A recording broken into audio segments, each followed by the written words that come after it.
All right, welcome to Witchpolice Radio. This is an episode that I think is a long time coming. I think we probably have talked about how we should do this for a while now, and it's just never happened. I'm glad it's happening now, but I'm also a little bit nervous about it. And the reason for that is that, on this show, as people who listen regularly know, I like to cover as much variety as far as musical genres and the types of instrumentation and types of styles that people play. But there are certain things that are just kind of outside of my comfort zone. And one of those things is synthesizers. And it's not that I don't like synthesizers, it's that I don't understand them, and I feel like it's very. I see them and I'm kind of in awe of them, but the actual mechanics on how they work, it seems way too gear ish for me. Like I was always a guy when I played in bands who would use whatever guitar barely hung together as long as it kind of stayed in tune. I didn't know the brand names of any of it. Like it was, and synths seem like there's a very strong. You need to be one of those guys who's really into one of those people who's really into equipment to get really into them. That's my perception anyway.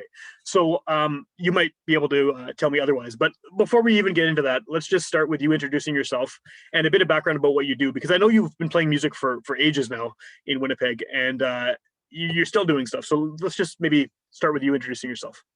Hi, thanks for having me. I'm Grant Partridge. I perform music under the name Blue T-shirt, and I've been in a number of other bands with a number of other names. And yeah, I think you nailed it when you said that I've been doing all sorts of stuff around town for decades now. For a while, yeah. Yeah. I wouldn't even know really where to begin, but I started making music on a computer in an apartment living with my mom and my brother, and there wasn't a lot of opportunity to make a real ruckus except under headphones. So Sure. it was a perfect opportunity to learn how to deal with sound. And then eventually I moved on in the world, moved to a place where we could have a band and practice, and we did that for a while. And but electronic music has always been close to my heart. And now that I'm a grown up with a jobs, a job, a career, I guess I now have the ability to spend my play money on physical hardware synthesizers and stuff, and that's sort of where I'm at right now. Yeah. So and just maybe to kind of explain my ignorance of what those are is, I remember I may have even told you this before, but I remember watching music videos in the 90s, and it would be like, I don't know who it was, whatever, some dance music thing, and there's a guy sitting there plugging things into a wall, and I remember thinking, like, there's no way that this guy plugging things into a wall is actually making music. Why don't they show him actually playing the thing? But of course he's actually making the music by plugging shit into the wall, right? Like right. I mean, Absolutely, yeah. So it's well, it's really tough to discuss them in a general sense, because what a synthesizer is not necessarily something that many people would even recognize. Yeah. In a lot of cases, you can't. People are thinking keyboards, right? People are thinking yeah. a synth is a keyboard, which is not necessarily the case at all, right? Yeah, and a lot of things that have keyboards, even if they're electronics, aren't really synths. And a lot of synths don't have keyboards. You have virtual synths that live inside of a computer, or you have digital synths or analog synths that are made of basic electronic components and send voltage around to generate sound, or you have electronic digital synths, which basically use digital logic to produce sound, more like how a computer program would Right. generate sound. And all of those are different kinds of synthesis. Some people like to distinguish between analog and digital synthesis, but I really enjoy the sounds that you get and the tools you use to make them. I've always considered that to be secondary to the um the sonic worlds that you build and you live in. And a lot of people in the community tend to get fixated on the physical hardware synths, and I can understand why, because they're blinking lights and they're covered in knobs and they just beg to be touched. Although they also cast there's definitely an intimidation factor, as you've alluded to as well, and I definitely want to break that down. And that's kind of where my heart is at right now. I'm still interested in being a creative person, but after a year locked up here, I've really treasured any opportunity I've had to reach out to other people online that have similar interests. And there's a group of us in town that are all synthesizer heads, and we all like to discuss the sort of things we do with the tools we have. And we're one of the main things I'm interested in is introducing and breaking down the misconceptions that people have about synthesizers, and showing to people who don't have any experience but are curious Yeah. how accessible they can be and how fun they are just to play with, even if you don't have musical experience or you don't have a budget or you don't have any technical know-how at all. It's just it's like it's like making visual art. Yeah, there are all sorts of ways to get to the end process. You Right. start with a blank canvas, and there's no shortage of different mediums. The media, I guess, is the plural of Yeah. medium, Yeah. isn't it? Yeah. It is. Yeah. Yeah. Yeah. Great. Awesome. So, um, there's lots of different media you can splatter upon that canvas and get what you need. But um, so synths are very much the same way. So yeah, keyboards are a lot of the people get the impression still have neon spandex Yeah. Yeah. um, synthesizers, and that's still and the image of someone strapped with a guitar across their chest is a pretty undeniable image. And now people have Daft Punk, I think, gave a lot of people uh, a reason to reimagine what synthesizers mean in the modern age, which is Yeah. You need a robot head, right? exactly, yeah, Yeah. yeah, yeah. Or a mouse head. You Right. need some Right. kind of prosthetic head, right? Right. Yeah, or haircut to in lieu of that. So yeah, so So yeah, maybe just let's talk a little bit more about the kind of group you have going with other local synth aficionados, because that seems like an interesting way for people to get involved. I mean, we do that with the podcast festival here in the province, and we have monthly meetings with other podcasters, and there's definitely been a lot of people joining that who really have no idea what they're getting into but want to get into it. Is that kind of the same deal with what you're doing? we're really hoping for it to be, and I think there was probably some subconscious influence there, Sam. I Okay. mean, there's that ineffable Winnipeg, need to huddle together in the winter and Yep. rely on each other for support, and um, the physical isolation aspect of it is huge when you're involved in a hobby that has actual, there's an actual, if you want to buy a synthesizer, Long and McQuaid is an okay place to start. Right. Uh, but there's a lot more options out there, and there's no real solid in if you're just curious. How do you walk in? I mean, how do you even get started? If I hadn't had a lucky introduction when I was about 17, someone sent me a pirated piece of software called Fruity Loops, Oh yeah. Okay. I've, and I've definitely seen that used before. I don't. I wouldn't say I know how to use it, but I know of it. Yeah. Yeah. right, yeah, it's kind of the laughing stock of or has been, it was for years, Okay. but now many of the biggest producers in the world use it. It's been rebranded as FL Studio to give it a sheen of legitimacy, but it was always a powerful tool. It just never really got taken seriously because it was called Fruity Loops. So Right. Right. I can yeah, see but why. Yeah. yeah, Yeah. yeah. So I pirated the software back in 1999 because someone sent me a zip file on IRC, Yeah. probably, I think. Yeah. Yeah. Um, and I now own the software, so I've been absolved of my software piracy sin. I've made good, and the circle has been closed. Uh, but that seed was my entrance, and a lot of people have a lot of potential but don't need a push to get into a hobby, need an introduction Yeah. to it, Yeah. right? So how do you bridge that gap in a place like um anywhere? Well, in a larger city you may stumble into something like that, and well, Winnipeg is almost a larger city, We're so getting there. Yeah. Yeah. yeah. And it's not just Winnipeg too, but you know Winnipeg is a sort of a hub for the whole the prairies at large, and um out to the western parts of Ontario too, the parts that acknowledge our existence anyhow. So Sure. Sure. yeah, Well, is there like a communal aspect of making music on synths? Because I have this image in my head again of the lonely guy sitting in a dark room plugging things into a wall, and the wall is like the size of the room. And there's all these knobs and things, and it seems like a very lonesome um, hobby. But like, uh, mm. obviously, it's music. You can play music with other people. That's often the best way to play music. Is there Yeah, that kind of communal activity, I guess, going on within the synth world?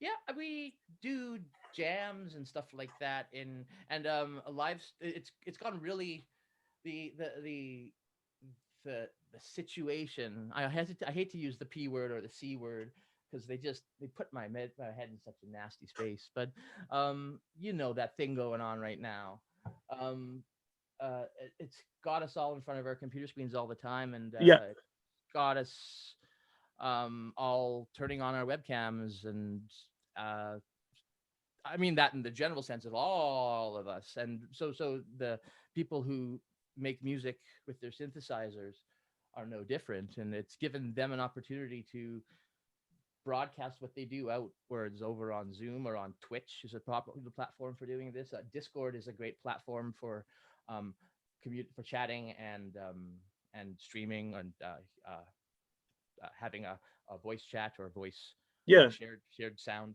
situation on there. When it comes to working in person, we can sync up all of our synthesizers because they can speak some of the same common languages and have the same ports. So um, once you have that going and they're all playing at the same tempo, then the sky's the limit. And if you're lucky, maybe you got someone with a drum machine and someone with a bass synthesizer and someone that can play a couple of chords. And holy crap, now you're you got a band, yeah. yeah, maybe you Yeah, got a stew going. yeah, yeah. So Well, I know there were things a few years ago. I don't know if this is still happening that were like come and touch a synth kind of events, right? Where yes, it was yes, obviously that's not happening now because of the situation that you've referred to. But yeah. I mean, is that part of what you were involved in those projects? I would love to take more credit for it than I have earned, but it's definitely been a catalyst for us forming. Essentially, have you heard of Skull Space? Yep, They're a group I'm not directly related to or involved in, but they're all good folk, and they, the synthesizer community and the hacker community have a lot in common because we sure, like to play with electronics and experimentation. So they had a member who was particularly interested in synthesizers, and they threw a synthesizer petting zoo event. right. That's what it's So called. Yeah, yeah, yes, that's right, and it was open to the public, and it was entry was available by donation, and anyone was welcome to come on in and ask questions and get their hands on a synthesizer for a little while to hopefully get that spark going and to demystify them a little bit or some people actually. I remember when I was younger, I wasn't curious enough about synthesizers. okay, They were always around, but I never really made the intuitive leap between, oh, I wonder how they work, I wonder how you change the way they sound and stuff, right? I didn't, some synthesizers have presets and you just switch the way that they sound, like, right, just like on a basic electronic keyboard, right? The same idea. You just yeah, similar idea, yeah. And but there's you can the thing that draws me into synthesizers is the ability to create your own sounds, right? And from there, once you stop thinking of in like a genre box where like, oh, I'm making this kind of electronic music, or you're just playing with sound, then it's it's the options are infinite and you can do almost anything with it. yeah, So um and you can combine it with other sorts of technology as well that aren't strictly speaking synthesizers, like recording other bits of sound and sampling, as you know it as, right? yeah, yeah. And those two things play together well, uh, and so it's so collaboration is a really natural sort of outgrowth of the gear situation too. So and the pandemic has, oh, I said it, The has situation. the situation hasn't has given us an opportunity to grow in a new direction and strengthen the core of our community, and it's really exciting. So yeah, we have a group on Facebook, and we have a Discord chat. If you've never, are you familiar with Discord at all? If I know of it. It's one sure, of those. so It's one of those things that I probably shouldn't avoid, but I associate it with video games, which I have no knowledge of or interest in, yeah, and so I just Twitch is kind of similar. Twitch the same thing, right? It's like, oh, Yeah, that's the gaming thing. I don't know anything about gaming, so I have never ventured into it. But I keep hearing people saying, "Oh, it's good for this, it's good for that." So I think there's benefits to all this stuff. I just have yeah, a mental block when it comes to gaming, and that's sort of the same thing with synthesizers. It seems very gear oriented and mathy almost, and those mhm, things scare me. So I mean, yes, yeah, and it is under the surface, just like it is to build a your own drum kit or piano, or right. it's I can it's barely tie my shoes, let alone build something, right? So I mean, yeah, right, yeah, yeah, but in order to play it, you don't need to know how to build a car in order to drive one. You don't need to true, yeah, know how a synthesizer works in order to operate it. And actually, you can actually often approach it with no knowledge and just screw around and have fun there. Yeah. You know, they've got knobs on it and they've got keys. If you press a key, if you press a key and twist a knob, the sound is going to change. You know, and if you keep changing the knobs, the sound is going to change each time you press it the same Yeah. key. So Yeah. it invites you to experiment in that way, uh,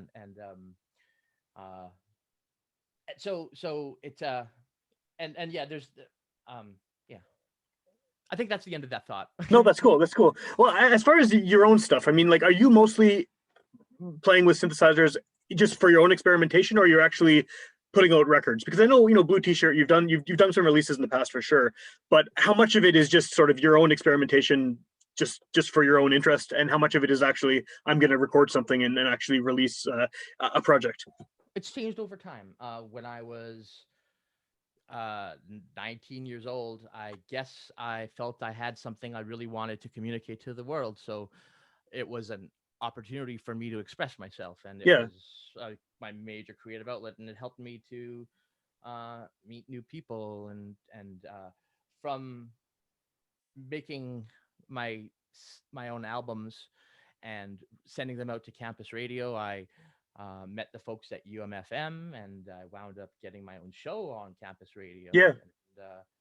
and so that that wound up leading to changing my life in a larger way. And I continued to make albums, and then again, as I explained, I got access to a place where I could hit drums and scream as loud as I wanted. Yeah. So we started to make rock music in that situation as the Eardrums. That was my brother and our childhood friend James, and so we did that for a bunch of times, and we were continuing to make albums at that time. And now I have a whole different kind of synthesizer setup, and it is a lot of fun to play with, but it's a lot harder to package up and for other people to consume. And I'm okay with that because I'm having a heck of a lot of fun just experimenting, you know. And also the way that people are consuming music and stuff is changing, right? Totally. I put out so many albums that no one had listened to at the time that they were released. Every so often I've been fortunate enough to work with a label of some renown, or get some traction somewhere and actually have people listen to something I've done, which is, a thrill. Yeah, But totally, definitely. it's not, what I live and breathe for anymore. Um, I I just want to play with the tools that I have available, and I don't feel that drive to. I still have that drive to create, but I don't have the drive to produce. Okay. I Okay. guess would be the distinction there, and to and I'm curious to I'm interested to share what I have out with the world, and I think what that is the knowledge I've got now. I guess maybe this is maybe this is what getting old is. I don't know, It might right? be. Yeah. Yeah. I'm it's never been my career. It's never been um oh, I totally forgot about Autumn Still, which was another band I was in, and That's right. another reason why I was on this show in the That's past. right. Yeah. Yeah. Yeah. Well, yeah, and I was playing synthesizers. It's worth mentioning that I was playing synthesizers with Autumn Still. Yes. Yeah. And that was after the Eardrums, Autumn Still. That was the first time I'd bought a physical synthesizer to play Like on. for performance purposes, I guess, right? Which is a That's little right. different than what you have in your home setup. Yes and no. It is physically different in the sense that it's a physical thing, and Yeah. and I had to spend a bunch of money on it. But it's everything that I had learned by working with a fake synth. Lots of people consider them fake. Okay. Digital virtual synthesizer is just as real as a hardware physical synthesizer, and that's one key takeaway I would like for our audience to understand. It's they have exactly the same capabilities, and in fact, the synthesizer that I brought on tour was nothing but a glorified computer that was just generating sound the same way that this Windows PC I'm sitting in front of would. Okay. So Okay. so it's there's nothing magic about the synth that I had. It was just much more reliable for taking on tour than a computer, and easier to set up, and easier to recall the different sounds for the different songs. Sure. And it had all the sliders I needed up front to make changes to the sounds live, instead of using a mouse and a keyboard. Yeah. Yeah. Or having some other thing plugged into my computer to give that control. So that was when I started to play with hardware synths. And then, I started, it's like any hobby, it's easy to fall in completely. Yeah, so that's where I am today. Do you feel like you can be more creative without having that deadline's not the right word, but having a project to fulfill? Like, is it more freeing to just be able to say, I'm going to sit down and play something rather than I'm playing something because I know it's going to be released or because I'm going on tour with someone or you know what I mean? Yeah, it's an interesting question. I mean, the motivation is a little bit different. There's the when you're working on a big project, I find that it's like a flywheel where once you give it the momentum, it kind of can carry itself as Okay. long as nothing derails you. And right, so once you've got a few tracks in the bag, then it's just habit to, after the work day, just to plop down and start to crank out another track, or to go back and continue to tweak the last ones and stuff. So it starts to self-sustain its own momentum that way. But when I'm I was going to say when I'm unhinged from that, but that's not the phrase. When I'm untethered from Untethered is the that. right. Yeah. Thanks. When I'm untethered from that, it doesn't. The motivation has to be continuous, and that's a good and a bad thing. That means I'm not sitting here producing crap that's not inspired. Yeah. But it also means that I have to wait for the you know the lightning to strike before I can before I will actually sit myself down and do it, because it's easy to prioritize other things in life. Of course. Yeah. I don't need to tell you. Um, and I have other interests too, and I'm not. This is not a career for me. This is just a uh, one facet of my life among many, and it just happens to be one that I've spent more time and money on than any other. Yeah, So yeah, that makes sense. Yeah, for sure. So, what are you up to now? Because you alluded to a new project that you have in the works, and I'm very curious to hear what that's about. well, I'm glad you asked. I am during the day a mild mannered computer programmer, and it's something that it's a skill like being having a handy person's facility to repair crap, or Okay. in that it kind of changes the way that you deal with the world, because it gives you another way to solve problems. Yeah.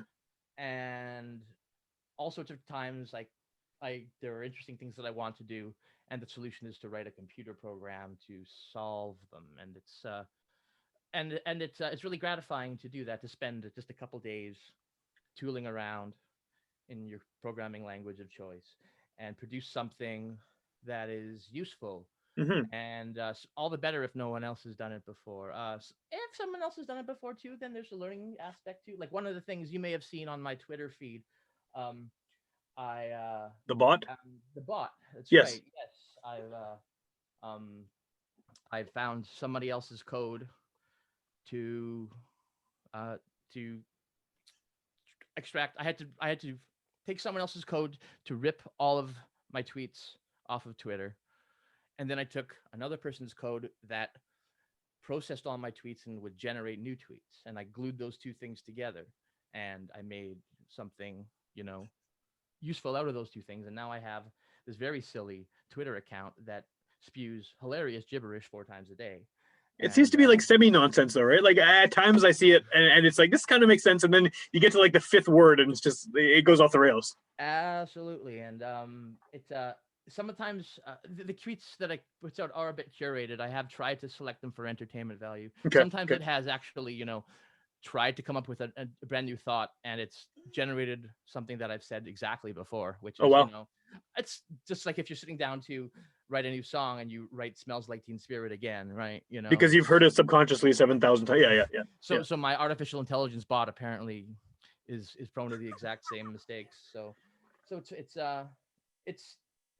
that's just one example of how I like to take my ability to work with computers, to program computers, and do something fun or creative with it. And I've done all sorts of crap like that over the years.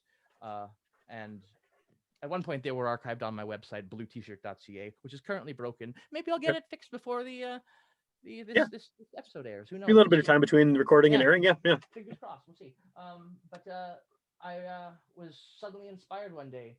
Uh, about how I was watching some people from Winnipeg streaming their performance with their synthesizer Okay. over the web, and there were about 50 people all around the world streaming it uh, to their PCs and commenting on the chat alongside and being very supportive, and it was awesome. But it was a one way. There was a bit of a two-way thing going on, and that people were giving feedback about what was going on, but they weren't active participants in what was going on. And there were a lot of there are a lot of streamers on Twitch and stuff like that that are doing things slightly more interactive. Like there's this drummer, for example, who has a website where you can submit songs for that you'd like for him to drum along to, and in that way the audience actually gets to influence the way that the performance goes. So I've seen Sure. stand-up shows, improv shows where they're soliciting audience suggestions from the chat. So Okay. Okay. that's a rudimentary way of doing it, but I wanted to actually see if I could do things a little bit more interactive. And that word always reminds me of intimate and interactive Totally. from Totally. music, like Yeah. the Smashing Pumpkins special, where The Blind Melon one is still one of my favorite live shows by anybody ever. yeah, Yeah, it was great. awesome. Yeah, I slept on Blind Melon really hard, and I discovered them on tour with Autumn Still, and they were really They're so really good. damn Yeah. good. Yeah. They're not just the No Rain band. No, they're like everything else is completely not No Rain at all. Yeah. Oh, Anyway, absolutely. Yeah. yeah, I can Yeah. talk about Blind Melon Fry. I love the band, but anyway, let's just talk about the No, actual thing no, here. no. Let's talk about Blind Melon now. No, Blind Melon podcast. Yeah. That's right. Yeah. Okay. So I have um the kind of synthesizer I just without getting too distracted. The kind of synthesizer I use now, it's called a modular synthesizer, and the reason why it's called that is because it's made of a bunch of different modules that I've Okay. put all in one case, and I physically patch them together with wires, and that's how the modules communicate together. Some of them have one of them has a USB connection, Okay. and uh, I can send it MIDI signals, and it will generate signals that the rest of my modular synthesizer can understand. Oh, cool. Okay. Okay, so I'm following so far. Yeah. and then I decided, well, why don't I try to build something that puts those MIDI signals available on the web? So I've built a little website and put a whack of knobs on there, and those knobs are wired up live to my synthesizer. Cool. So I can patch it up so that you can twist, or anyone can log onto that website, twist those knobs, and it will actually change the sounds that my synthesizer is making, whether or not they're listening to it. It's just What? How do they hear it almost, then? I mean, I get that they can control it, yeah. but is there going to be some kind of like 24-hour camera on the synthesizer or something? Like, how does the? That would be really easy to do. It would be I would want to make sure that it doesn't accidentally catch me, ripping an enormous fart Yeah, or yeah, yeah. walking in front of the camera without underwear on.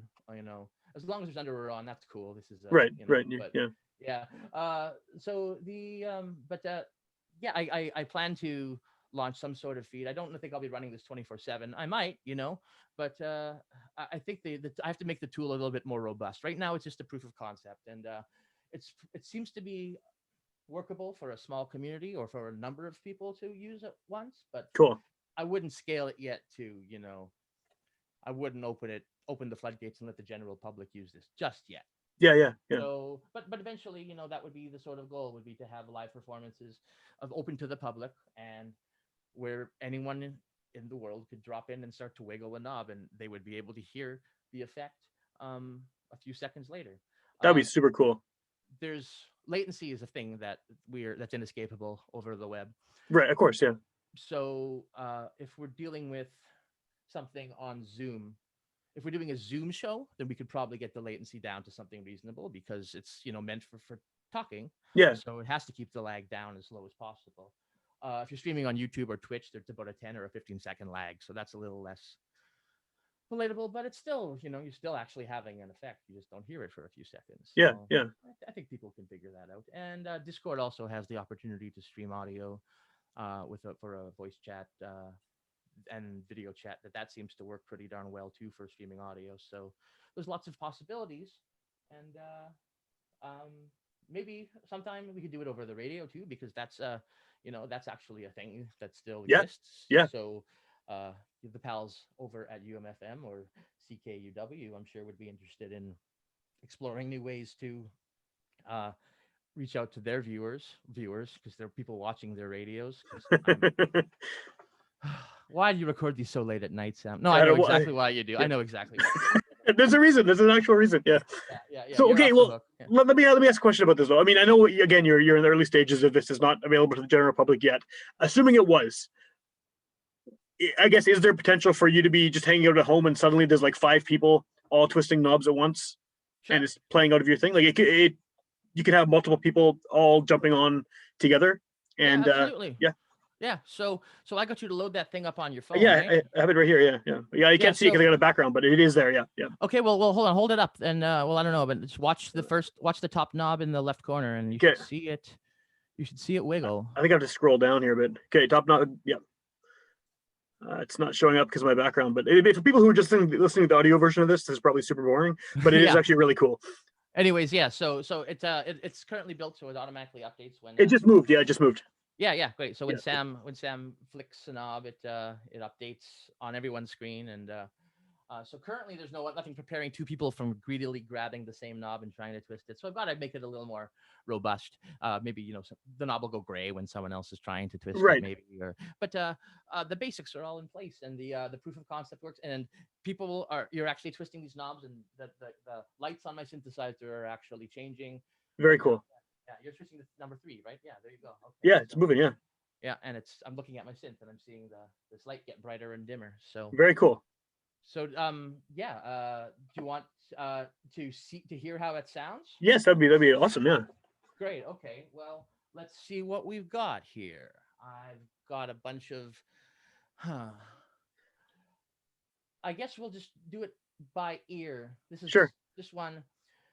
I'm just randomly twisting knobs as we talk. I hope it's not doing anything too Yeah, no, weird. yeah. Just don't touch that one. Don't touch that one. That's right. What did you do? My synth is on fire. I blew it up. I killed it. It's over. Should never let me near a synth. No, it's the death of creativity. There Yeah. you go. Yes. Okay, so I'm going to I guess give you a tiny little synth tutorial too, and it's gonna just be by ear because Cool. you should be able to figure out what's going on just by listening, essentially. So I'm going to just make a sound, and it's going to take me a few seconds. Yeah, no problem.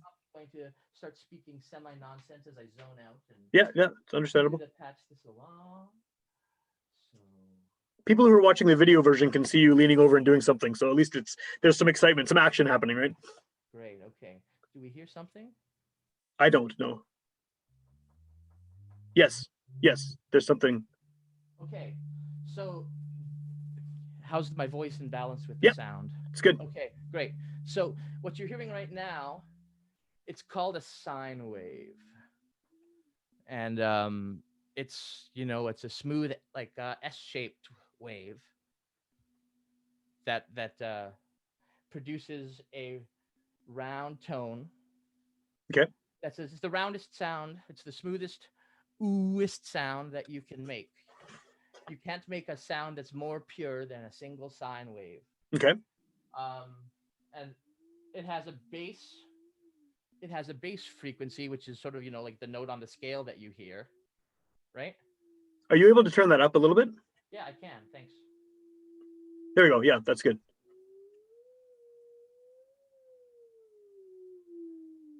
Okay, so you hear the note that Yep, it's making. yep, Yeah, for sure. So now this town has the same. This is the same tone, but a different. Wait, what am I doing here? There we go. This one has the same note as this, right? Yeah.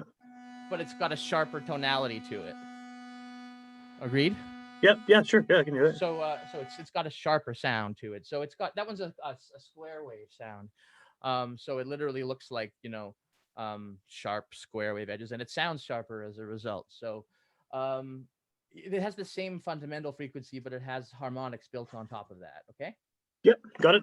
So it's like the difference between going ooh and going ah. It's the same. If you sing a note and you go ooh and you go ah, This fundamental frequency is the same in both cases, but one has more harmonics above the fundamental, and that's why they have different tonalities, Okay. timbres. So one thing we can do to change the tonality of something that is sharp and rich, like here's a saw. This is one of the buzziest sounds that you can make on a basic synthesizer. This is one of the fundamental waveforms that you often build other sounds out of. Okay. And it's got a lot of harmonic content, and we can carve that harmonic content away. We can using a filter, and that sounds like this. Okay. It's not just getting quieter, but the high frequencies, the high harmonics are getting taken off. You hear that? Yep. Great. Okay. So I'll hook it up now so that you have the ability to control that from home. Cool. All right. I just got to grab another cable here. Playing with a physical modular synthesizer is a mess. You have all sorts of chords strewn about everywhere, but it's a fun mess. A lot of maturity and responsibility to clean up after yourself, or else you can never really get started or finish anything. Yeah. So I'm going to hook up the first knob here to the frequency of a filter. And okay, so let's just experiment here and see what we got. Is that me doing that? Both of us are doing it. Yeah, you do it. There you go.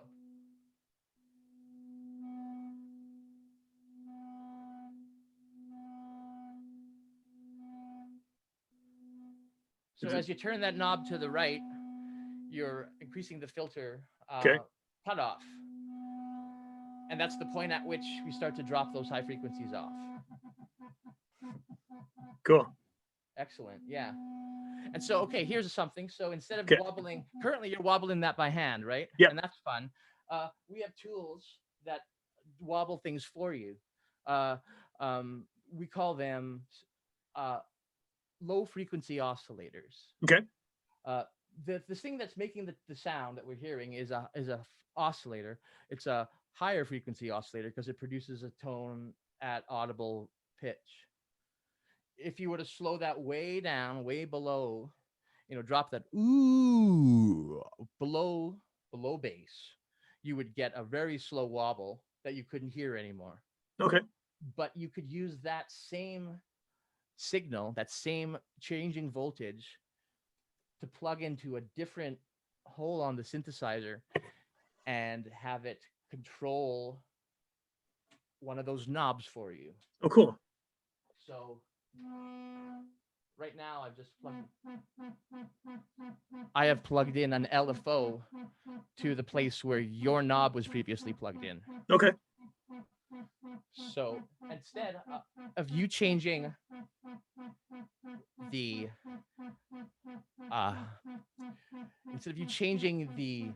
filter cutoff yourself, how about you change the speed of the LFO with knob 2 in a couple seconds? Give me a couple seconds. Knob 2 vertically or horizontally? Because I got two lines of knobs. The yellowish one. Cool. I'm going to plug that in to the frequency here. Great. Give her.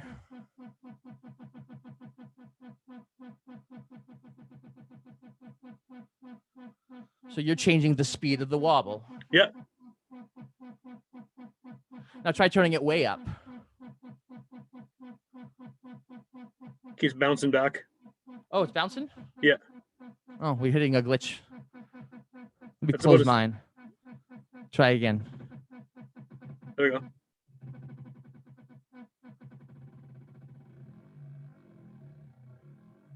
That's cool. See, when you push it so high, it actually starts to work at an audio rate. It's becoming an actual, you've sped up that low frequency oscillator so fast that it's now audible. And you're now wibbling that knob at the speed of sound, basically. Cool. At you're wibbling it at about 30 to 40 times a second now. If I push it up, you can go even faster. Yeah. So yeah. So now I can let me give you another knob. Sure. Yeah. The Let's do it. pitch of the oscillator. This will be knob number 3. Okay.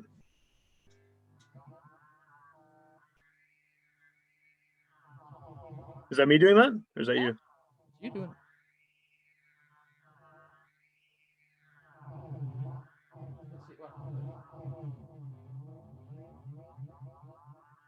Very cool. Let's be changing the speed of the LFO again. Okay, so this is all super cool, and I could probably do this all day.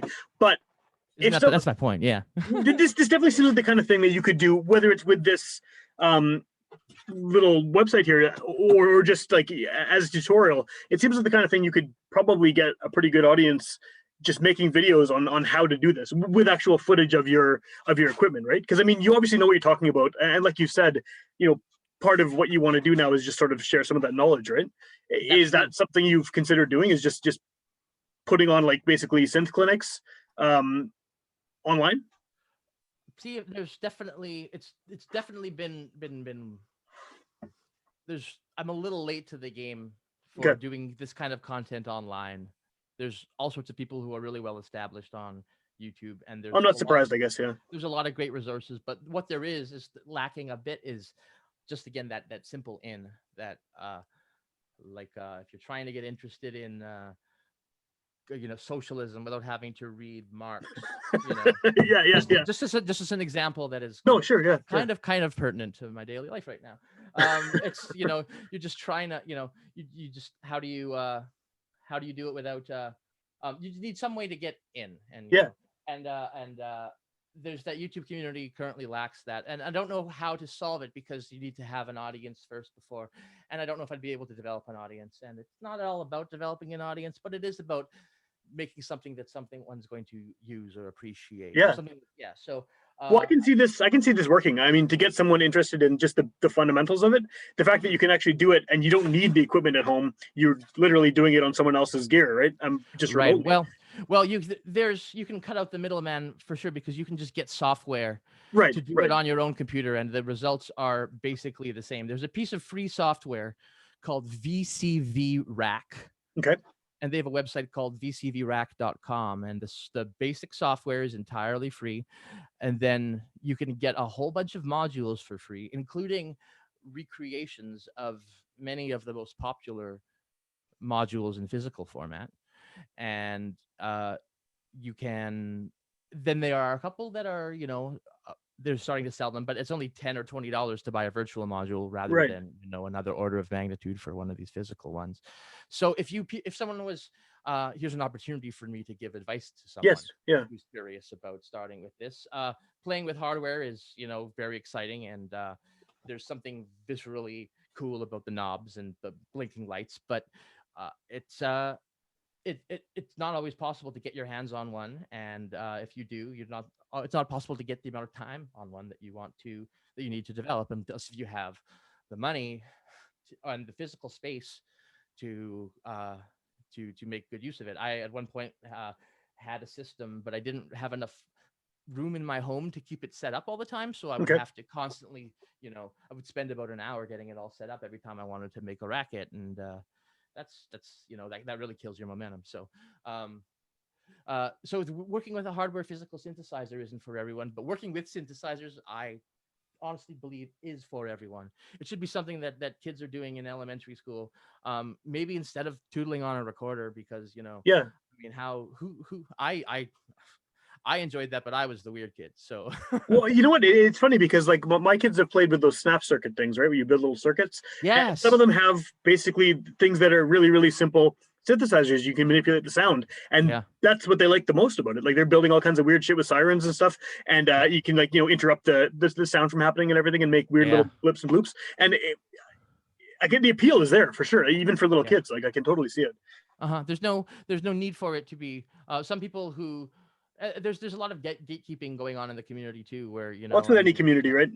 Yeah, right And for yeah, sure. any Yeah. kind of hobby, there's always some kind of assholes getting in the way. Yeah, and there's a lot of talk right now, now that where people are starting to wise up and realize that dudes are really rotten to women and non-men in general, and so it's Just everywhere. something Yeah, that, yeah. yeah, and uh it's a problem in our community too, and people are now finally talking about it, so hopefully there's but I'm trying to take in a little bit more of an active role, I guess, just by putting my services out there and Cool. oh God, it sounds like I'm some sort of synth, synth gigolo or something like that. But no, I mean, I like that. That should be your Grant Partridge since Gigolo. It's there a you good it's a go, good title. there you go. Yeah, I mean, Um, yeah, so it's got a little bit of a creep vibe to it, but I see the appeal. Yeah. So to sum all this up, so if people want to get involved in whether it's the group that you're doing, talking about synths locally, or if they want to just get in touch with you to find out more about what you're doing, and you obviously have advice, you have knowledge that you want to share. What's the best option for that? How does someone get in touch with you? Well, I am the administrator of a Facebook group, and the one of the people who conceived of the group will be called Voltage in Maine, which is our local synth community. Okay. It's a community of synthesizer curious folks and synthesizer enthusiasts. Okay. I don't even like the word musician because a lot of what you do with a synthesizer isn't making music; it's playing with sound, and that's super valid. There's no right or wrong way to do it. And but the online community, Voltage in Maine, has a Facebook. You should be able to find us on there. Cool. The Discord is private to keep out losers, but invites are available on the Facebook page as well. The Facebook page is also you just need to send us a request to join. Cool. It's Cool. the only thing that I use Facebook for anymore is to administer that group and to join other groups that have buy and sells for Yep. synths. So Yep. For sure. For sure. yeah, so Awesome. Well, and I'll link to that group in the show notes, so people can just click on it and send you a request from there. awesome. Awesome. Well, I appreciate you doing this. Like I said, it's obviously like we've actually talked about it. It's a much bigger topic than we can get super into in this 40 minutes or whatever it was. But I mean, as someone who's admittedly ignorant about synths and has always found them fascinating, I'm glad to know that it's not as daunting of a hobby to get into as I was thinking. Because it seems expensive. It seems like there's technical know-how involved, and obviously there is, and obviously you Yeah. can spend money on it. But it's cool that people like you are developing these programs and these ways for people to get into it without having Yes. to break the bank or be an expert. Yeah, and I mean, there's the people who have that pull the strings in the big synthesizer companies are finally starting to wise up that snaring people uh via cheap and clever ways to get into synthesizers is a gateway to getting them to take out a second mortgage on their home Yeah. to buy more synths. So there are a lot of tools, there are a lot of synthesizers that are meant for people who are just getting introduced to it, and there's software that's free. If someone has a Nintendo Switch in their household, there's an app called the Core Gadget, which Oh, cool. allows you to experiment with synthesizers and build full tracks. Uh, there's apps for your Android or your iOS devices, and there's Windows applications. If you use a Linux machine, there's no shortage of options there. Yeah, I bet. Yeah. It's if you just need if you just have there's a Reddit is not the most friendly and welcoming place, but uh, That's yeah. there is a community of synthesizer enthusiasts there. Um, One more thing I was supposed to mention: if will be events, there's another local group known as Prairie Wires, Yeah. Okay, I've seen that one. Yeah. Yeah. run by a fellow named Brendan Ehinger. Okay. Yeah. Yeah. Yeah. And that guy's Ehinger. played in a bunch of bands over the years too. Yes, Like yes, that. Yeah. he Yeah. was Yeah. a giant for a while. Yeah. So Yeah. yeah, Yeah. yeah, yeah. He's his group tends to focus a lot more on putting on events, and he put on a festival out in Brandon in 2019. 2020 derailed everyone's momentum for physical get-togethers and stuff, but Yeah. Of course. Yeah. folks should keep their eyes and ears attuned for anything that's labeled Voltage in Maine or Prairie Wires, because those are friendly, welcoming events to any and all people who have synthesizer interests of all ages and all skill levels. And I would be super thrilled if anyone reached out with questions to me personally. I'm on Twitter at Blue T-shirt. Yep. Some of my content on Twitter is not G-rated, but I'm a big goofball on there, and I'm really well-meaning. So, um, but uh, and the communities that we run are very designed to be as safe spaces as possible. Um, so we really want to uh, make it inviting, and Awesome. you know, and you combat the sort of the the stigma of synthesizer creeps in their basement. You know, so Cool. yeah.